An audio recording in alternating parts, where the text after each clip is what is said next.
significantly strengthened over the past decade, and it is essential to public safety in our growing community. The next passage from the statement on the website reads, "Politicians and certain citizens have long forgotten the speeches on lower taxes, lower spending, and less government." Well, I would submit that the City of Cape Girardeau has kept its promises in this area as well. In 2013-14, which was my first year on the City Council, we cut the operating budget by 5%, and the overall budget, including capital expenditures, by 45%. This year, we cut capital expenditures by 16%, and the budget was going to be flat until I honestly was the one who proposed more money for police overtime, which, given our current circumstances, I hope you would agree is necessary. So, and just to give you some other numbers, in 2012, the overall city budget was $130 million. Last year, it was $71 million. I'm not a mathematician, I'm a historian, but I think that's a 54% reduction. Now, that was mainly because capital expenses reduced. We had built some major projects, a water treatment facility, that ended. But this year, when there was no significant change in capital expenditures, the city budget was also $71 million. So a 54% cut in one year and flat the next year. I think that's pretty consistent, especially in comparison to other government bodies, where it's the opposite tendency quite frequently. So our local government actually is smaller and is spending less, or at least significantly less. Now, there are also state and federal restrictions on what local governments can do with the revenue that they do have. We are, for example, prohibited from using enterprise funds collected for water treatment, solid waste, sewer, and other areas, for example. We also have voter-approved sales taxes on parks, stormwater, transportation, which cannot be used for anything else. So we also have state and federal mandates from the EPA, the Corps of Engineers, OSHA, Department of Labor, and all of their twin agencies at the state level that tie our hands significantly. So there are limits to what we can do, but I think it's a pretty good record at this point. Then the final quote on the website is, "They've forgotten the discussion of needs versus wants. They've forgotten fiscal responsibility means leaving more in the taxpayers' pockets and reducing the size of government."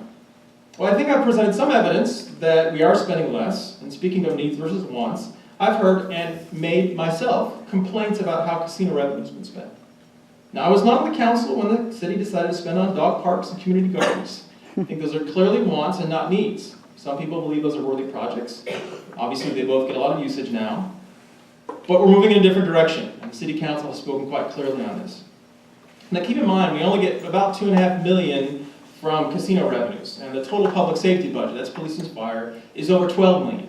So even if you spend every single one of those dollars, you still have to come up with significant revenues elsewhere. But we are spending casino revenue on public safety, with $2.5 million planned for a future police station, several $100,000 for new radios, funds for electronic ticketing devices.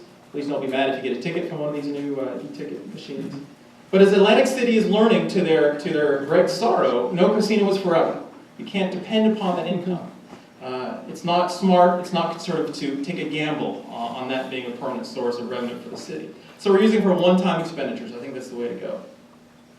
The fire department is also very conservative in how it spends money, buying used fire trucks when they are available, often saving hundreds of thousands of dollars, which again is a very conservative approach. The city also has a mechanic who's dedicated exclusively to the fire department, who can therefore keep those fire engines in service for many years longer than if we just bought and discarded them as soon as they had a problem. And for these funds, we have a very effective department. Response times for 85% of our calls are 6 minutes or less. So when your life is on the line, when your property is on the line, they'll be there. Now, the majority of our calls do happen during the day. So people have asked, well, why do you even have firefighters at night? Why do we have those crews fully staffed? The majority of the calls are during the day, but the majority of the deadly ones, life-threatening house fires, major medical emergencies, are at night. So, for me at least, I'd rather have them ready to go in case I need them, and maybe there's a few nights when they're not needed.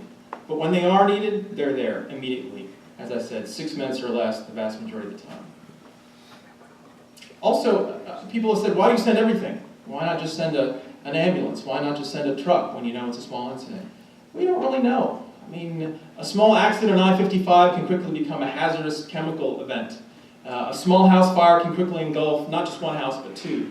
And what you think is a medical emergency may turn out to be a major event, as two men struggle to take someone larger than average out of a third floor walk-up. So it's always better to bring everything that you have, just in case, rather than waiting 10 or 15 minutes to send reinforcements. So when I went to Iraq, fortunately I never had to fire my M16. But I brought it with me, I kept it clean, I kept it ready just in case. And I would argue that in public safety, just in case is always better than I wish we had. So I would ask you to consider whether a fire department is a necessary service of local government. I think most people would agree that it is.